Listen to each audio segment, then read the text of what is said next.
नमस्कार, सुप्रभात। आप देख रहे हैं खबर दिल्ली और समय हो चला है दिल्ली की 25 बड़ी खबरों को जानने का। इससे पहले यदि आप वीडियो को लाइक नहीं किए हैं तो लाइक कर दीजिए और चैनल को सब्सक्राइब कर लीजिए। तो आइए एक नजर डालते हैं 25 बड़ी खबरों पर फटाफट अंदाज में। दिल्ली की झुग्गियों में रहने वाले लोगों के लिए खुशखबरी, सीएम रेखा गुप्ता ने किया ये ऐलान। दिल्ली में कई झुग्गी बस्तियों पर बुलडोजर चलने के आरोपों के बीच मुख्यमंत्री रेखा गुप्ता ने बड़ा ऐलान किया है। उन्होंने शुक्रवार यानी कि 1 अगस्त को कहा कि जब तक झुग्गी वासियों को अस्थायी आवास नहीं दिया जाता तब तक शहर में कोई भी झुग्गी नहीं तोड़ी जाएगी। हर एक को मकान देंगे और एक भी झुग्गी टूटने नहीं देंगे। न्यूज एजेंसी पीटीआई के मुताबिक रेखा गुप्ता ने कहा कि यदि आवश्यकता पड़ी तो उनकी सरकार सभी को सम्मानजनक आवास सुनिश्चित करने के लिए नीतियों में संशोधन भी करेगी। दिल्ली को कूड़े से आजादी, सफाई अभियान की शुरुआत मुख्यमंत्री रेखा गुप्ता ने लगाई झाड़ू। जी, मुख्यमंत्री रेखा गुप्ता ने शुक्रवार को दिल्ली सरकार के महीने भर चलने वाले स्वच्छता अभियान दिल्ली को कूड़े से आजादी की शुरुआत झाड़ू लगाकर की। सीएम ने अभियान के तहत आईएसबीटी कश्मीरी गेट स्थित महिला एवं बाल विकास कार्यालय में साफ सफाई की। वहीं दिल्ली के मेयर राजा इकबाल सिंह और भाजपा नेता सतीश उपाध्याय ने दिल्ली के अरबिंदो मार्केट ग्रीन पार्क क्षेत्र में स्वच्छता भारत मिशन में भाग लिया। दिल्ली सचिवालय होगा शिफ्ट, जमीन चुनने के लिए जल्द शुरू की जाएगी प्रक्रिया, सीएम रेखा गुप्ता ने की घोषणा। जी हां, मुख्यमंत्री रेखा गुप्ता ने दिल्ली सरकार द्वारा जल्द ही एक नए सचिवालय के निर्माण के लिए उपयुक्त स्थान चिन्हित करने की प्रक्रिया शुरू किए जाने की शुक्रवार को घोषणा की। इस प्रक्रिया का मकसद एक ही भवन में विभिन्न विभागों को समायोजित करना है। उन्होंने कश्मीरी गेट स्थित महिला एवं बाल विकास विभाग कार्यालय का दौरा करने के बाद यह घोषणा की। मुख्यमंत्री ने इमारत की जर्जर हालत पर चिंता जताई और इस स्थिति को लेकर आम आदमी पार्टी की पिछली सरकार पर निशाना साधा। मुख्यमंत्री ने कार्यालय का निरीक्षण करते हुए अफसोस जताया और कहा, मैं इस कार्यालय में पहली बार आई हूं। यह देखकर दुख होता है कि हमारे अधिकारी इस तरह की इमारत में काम करते हैं। यहां कभी भी पंखे गिर सकते हैं और छत से पानी टपक रहा है। अगस्त में छुट्टियां ही छुट्टियां, दिल्ली में 8 दिन बंद रहेंगे बैंक। यहां देखें पूरी जानकारी। जो कल से अगस्त महीने की शुरुआत हो गई है और इस महीने बैंक छुट्टियों की भरमार है। रिजर्व बैंक ऑफ इंडिया यानी कि आरबीआई ने इस महीने होने वाली बैंक हॉलीडे की लिस्ट अपनी आधिकारिक वेबसाइट पर जारी कर दी है। यह लिस्ट राष्ट्रीय स्तर पर बैंकों के छुट्टियों की है, जिनमें राज्य स्तरीय छुट्टियां भी शामिल हैं। अब बात करें दिल्ली में इस महीने में बैंक छुट्टियों की, तो आरबीआई की आधिकारिक वेबसाइट के अनुसार अगस्त महीने में शनिवार और रविवार की रेगुलर छुट्टियों के अलावा त्योहारी छुट्टियां भी हैं, जिन्हें मिलाकर इस महीने दिल्ली में 8 दिन बैंक बंद रहेंगे। दिल्ली की सड़कों से गायब होंगे आवारा कुत्ते, सरकार की नई रणनीति, सीएम रेखा गुप्ता ने लिया यह फैसला। दिल्ली में आवारा कुत्तों और मवेशियों के हमलों की घटनाएं दिन ब दिन चिंताजनक रूप लेती जा रही है। हाल ही में एक 6 साल की बच्ची की कुत्ते के काटने से मौत के बाद मामला और गंभीर हो गया है। इसी के मद्देनजर बुधवार को मुख्यमंत्री रेखा गुप्ता की अध्यक्षता में एक उच्च स्तरीय बैठक हुई, जिसमें इस समस्या से निपटने के लिए कानूनी बदलाव सहित कई उपायों पर चर्चा की गई। पीटीआई के अनुसार बैठक में यह विचार सामने आया कि यदि अदालत की अनुमति मिले तो इन कुत्तों को दूसरी जगह शिफ्ट करने की प्रक्रिया पर विचार किया जा सकता है। दिल्ली में 55 जगहों पर हुई मॉक ड्रिल, लोगों ने सीखा भूकंप से बचने का तरीका, आप भी जानें। देश भर में हाल के महीनों में कई बार भूकंप के झटके महसूस किए गए और दिल्ली एनसीआर भी इससे अछूता नहीं रहा। इसी को ध्यान में रखते हुए शुक्रवार को दिल्ली के 11 जिलों के 55 इलाकों में एक बड़े भूकंप मॉक ड्रिल की गई। इस ड्रिल का मकसद था कि अगर कभी असली भूकंप आए तो लोग घबराएं नहीं, समझदारी से काम लें और खुद को सुरक्षित रखें। 1 अगस्त को दिल्ली में सुबह 10 बजे भूकंप की स्थिति होने पर क्या होगा और क्या करना है उसकी ड्रिल की गई। रक्षाबंधन से पहले करोड़ों लोगों को मिली राहत, सस्ता हो गया एलपीजी सिलेंडर। ये सरकारी तेल कंपनियों ने अगस्त महीने के पहले दिन लोगों को बड़ी राहत दी है। हर बार की तरह इस बार भी कंपनियों ने पहली तारीख को एलपीजी गैस सिलेंडर को दामों को अपडेट किया है। ऑयल कंपनियों ने शुक्रवार सुबह गैस सिलेंडर के दामों में कटौती की है। यह कटौती 19 किलोग्राम वाले कमर्शियल गैस सिलेंडर पर लागू की गई है। जानकारी के मुताबिक कंपनी ने करीब 33 रुपये 50 पैसे की कमी की है। नए दाम आज शुक्रवार यानी कि 1 अगस्त 2025 से लागू हो गए। वहीं घरेलू गैस सिलेंडर के दाम जस के तस बने हुए, उनमें कोई बदलाव नहीं किया गया है। 9 सितंबर को होगा उपराष्ट्रपति पद का चुनाव, 21 अगस्त तक नामांकन, नोटिफिकेशन जारी। निर्वाचन आयोग ने उपराष्ट्रपति के चुनाव की तारीखों की घोषणा कर दी है। जारी नोटिफिकेशन के अनुसार चुनाव के लिए जरूरत पड़ने पर वोटिंग 9 सितंबर को होगी और इसी दिन रिजल्ट भी जारी कर दिया जाएगा। 21 अगस्त तक उपराष्ट्रपति के पद के लिए नामांकन दाखिल किए जा सकेंगे। उम्मीदवारों के नाम वापस लेने की अंतिम तिथि 25 अगस्त निर्धारित की गई है। यह चुनाव जगदीप धनखड़ के पद से इस्तीफा देने के कारण आवश्यक हो गया है। दिल्ली की सड़कों पर क्यों उतरे हजारों छात्र, एसएससी को लेकर क्या नाराजगी, समझे पूरी बात। राजधानी दिल्ली का जंतर मंतर एक बार फिर आंदोलन की गूंज से भर गया। मैं कल कर्मचारी चयन आयोग की परीक्षाओं में कथित अनियमितताओं के खिलाफ देश भर से आए हजारों छात्र और शिक्षक सड़कों पर उतर आए। दिल्ली चलो के नारे के साथ शुरू हुआ यह प्रदर्शन देखते ही देखते काफी बड़ा हो गया। पुलिस की कार्रवाई और शिक्षकों की हिरासत ने इसे और गर्मा दिया है। इस प्रदर्शन में कई जाने माने टीचर्स भी शामिल थे जिन्हें दिल्ली पुलिस ने डिटेन किया। यह पूरा मामला है क्या, आखिर छात्र प्रदर्शन क्यों कर रहे हैं, हर एक बात समझिए। कर्मचारी चयन आयोग यानी एसएससी की सिलेक्शन पोस्ट फेज 13 हाल के दिनों में विवादों के केंद्र में रही है। छात्रों का आरोप है कि एसएससी की परीक्षा प्रक्रिया में पारदर्शिता की कमी, बार बार परीक्षाओं का रद्द होना और तकनीकी खामियों ने उनकी मेहनत पर पानी फेर दिया। परीक्षा के बाद से ही छात्र लगातार इसके खिलाफ आवाज उठा रहे हैं। सोशल मीडिया पर हैशटैग चलाए जा रहे हैं। छात्रों की कुछ शिकायतें ये हैं। कई छात्रों को उनके गृह राज्य से सैकड़ों किलोमीटर दूर परीक्षा केंद्र आवंटित किए गए। उदाहरण के लिए कानपुर के एक छात्र को कर्नाटक में केंद्र दिया गया। परीक्षा के दौरान सिस्टम क्रैश, माउस न चलना और सर्वर की समस्याएं आम थी। इंदौर में तो कुछ उम्मीदवारों को परीक्षा केंद्र में बंद कर दिया गया और कथित तौर पर उनकी पिटाई भी की गई। दिल्ली की सड़कों पर नए अवतार में हो बसों की वापसी, पूरे शहर के दर्शन। दिल्ली की गलियों, स्मारकों और चमक दमक को एक बार फिर करीब से देखने का मौका मिलने जा रहा है। मैं दिल्ली परिवहन निगम यानी कि डीटीसी और पर्यटन विभाग मिलकर दिल्ली दर्शन बस सेवा को नए नए रंग रूप में शुरू करने की योजना बना रहे हैं। 5 साल के कोविड के बाद आए ठहराव के बाद अब इलेक्ट्रिक बसें आपको दिल्ली की विरासत और नए आकर्षणों की सैर कराएंगी। बता दें कि पर्यटन विभाग के अधिकारियों ने बताया कि इस बार दिल्ली दर्शन सेवा को 2 अलग अलग मार्गों पर शाम के समय चलाने की योजना है। यह सेवा शाम 4 बजे से 5 बजे शुरू होगी और रात 9 बजे तक चलेगी।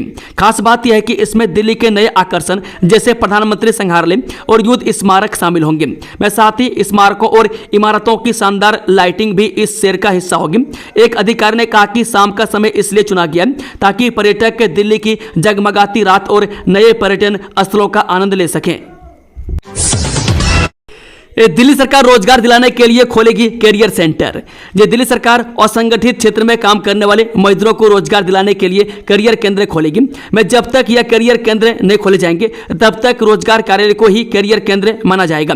इस केंद्र के जरिए नियोक्ता और रोजगार ढूंढ रहे लोगों को एक साथ कनेक्ट किया जाएगा। मैं दिल्ली सरकार का श्रम विभाग असंगठित क्षेत्र के मजदूरों की सामाजिक सुरक्षा के नियमों में बदलाव करने जा रहा है।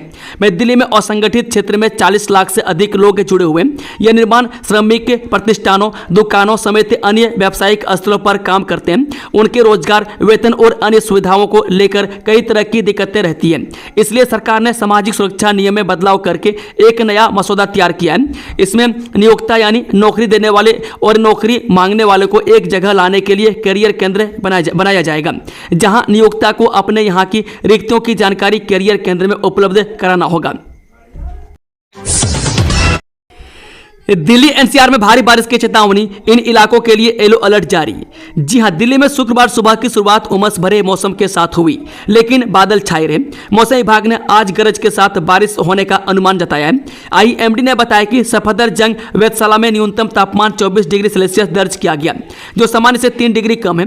अधिकतम तापमान 34 डिग्री सेल्सियस के आसपास दर्ज किए जाने की संभावना है। मौसम विभाग की तरफ से जारी किए गए एक हफ्ते के पूर्वानुमान में झमाझम बारिश की आशंका जताई गई है। 2 अगस्त को आंधी तूफान के साथ बारिश हो सकती है। इस दौरान अधिकतम तापमान 35 डिग्री और न्यूनतम तापमान 25 डिग्री के आसपास रह सकता है। वहीं 3 अगस्त को आसमान में बादल छाए रहेंगे, जिसके बाद मध्यम बारिश हो सकती है। इस दौरान अधिकतम तापमान 33 डिग्री और न्यूनतम तापमान 24 डिग्री दर्ज किया जा सकता है। मौसम विभाग ने गुरुग्राम और आंधी तूफान के लिए भारी बारिश और आंधी तूफान का येलो अलर्ट भी जारी किया है। गाजियाबाद में जीडीए की ताबड़तोड़ कार्रवाई, बुलडोजर लगाकर गिराया अवैध निर्माण। गाजियाबाद जिले में अतिक्रमण और अवैध कब्जों के खिलाफ इन दिनों जीडीए यानी कि गाजियाबाद विकास प्राधिकरण की ताबड़तोड़ कार्रवाई देखी जा रही है। में जीडीए की टीम ने लगातार दूसरे दिन गुरुवार को भी एक भूखंड पर किए गए अवैध निर्माण को बुलडोजर लगाकर जमींदोज कर दिया। प्राप्त जानकारी के मुताबिक यह कार्रवाई प्रवर्तन जोन 7 की टीम ने राजेंद्र नगर में अंजाम दी।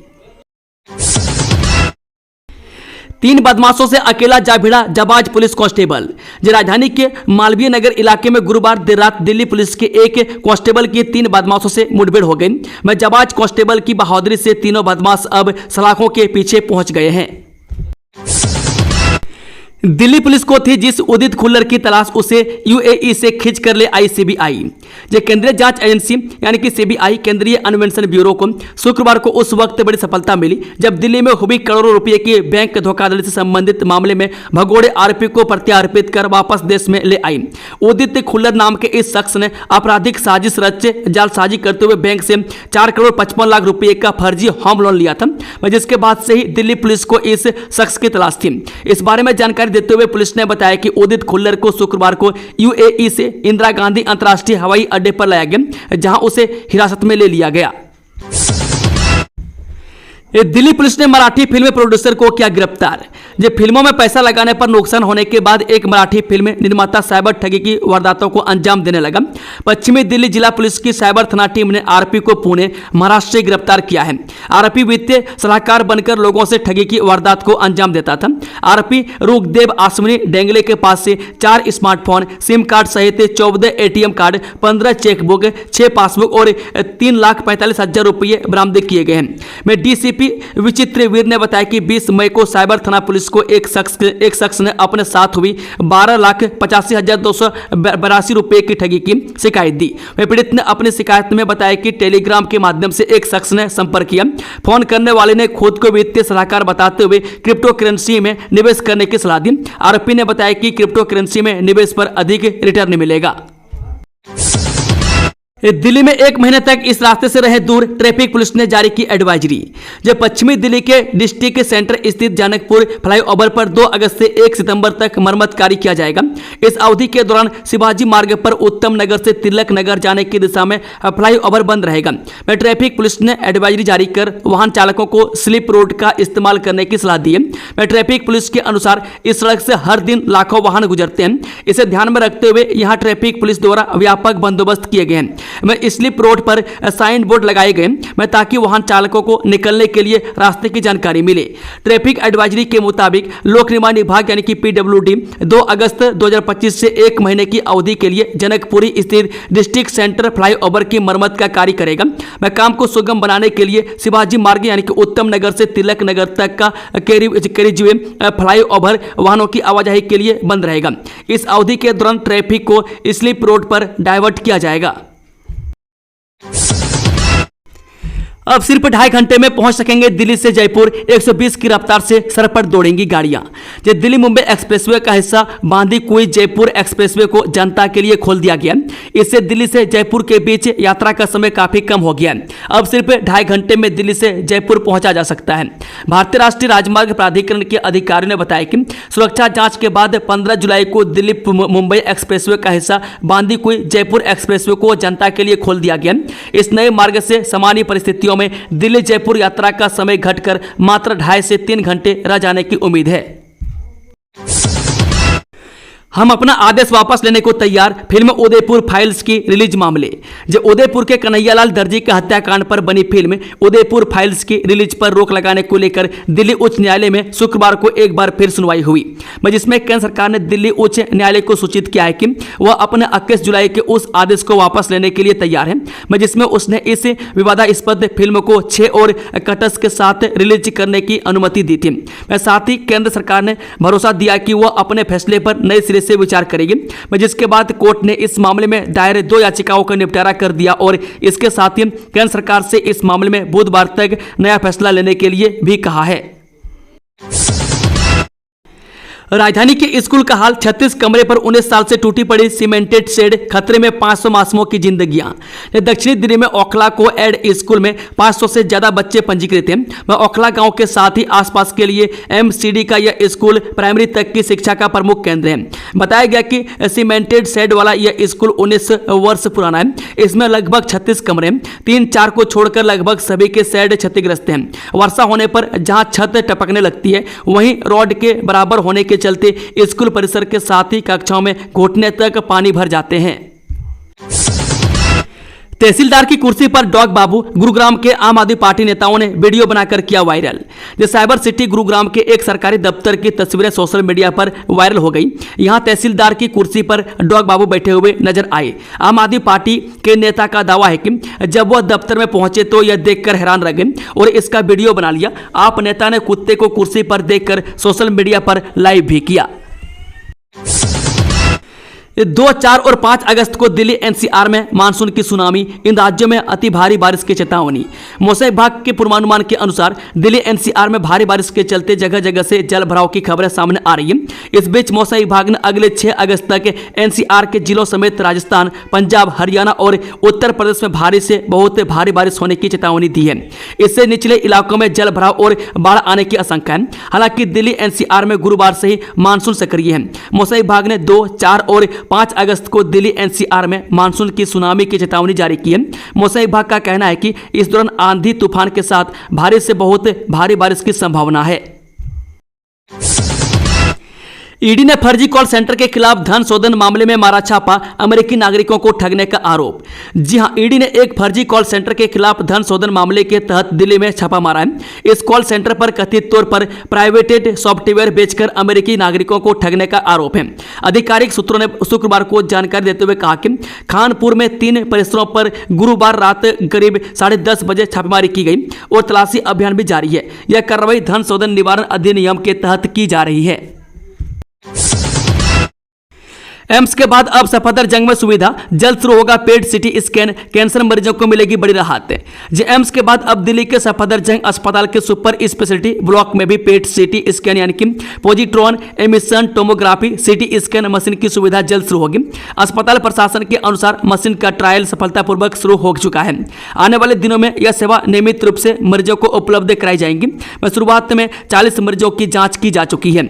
इस सेवा के शुरू होने से कैंसर सहित अन्य गंभीर बीमारियों से पीड़ित मरीजों को बड़ी राहत मिलेगी। वर्तमान में दिल्ली के एम्स से दिल्ली राज्य कैंसर संस्थान सहित केवल 5 अस्पतालों में ही पेड स्कैन की सुविधा उपलब्ध है।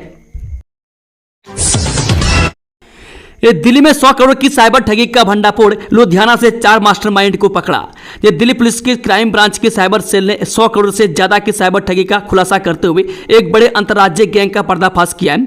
पुलिस ने इस गिरोह के 4 मास्टरमाइंड्स को पंजाब के लुधियाना से गिरफ्तार कर लिया है। ये आरोपी फर्जी ऑनलाइन ट्रेडिंग प्लेटफॉर्म बनाकर देश भर में लोगों से करोड़ों की ठगी कर रहे थे। पुलिस को यह केस एक व्यापारी की शिकायत के बाद मिला, जिसे fxproviv.com नाम की फर्जी वेबसाइट के जरिए 48,35,000 का चूना लगाया गया था। दोस्तों, खबरों का सिलसिला समाप्त होता है। अगर जानकारी पसंद आई हो तो वीडियो को लाइक, शेयर, चैनल को सब्सक्राइब जरूर से जरूर कर लें और कमेंट बॉक्स में अपना फीडबैक देना ना भूलें। Thank you, all the best. जय हिंद, जय भारत।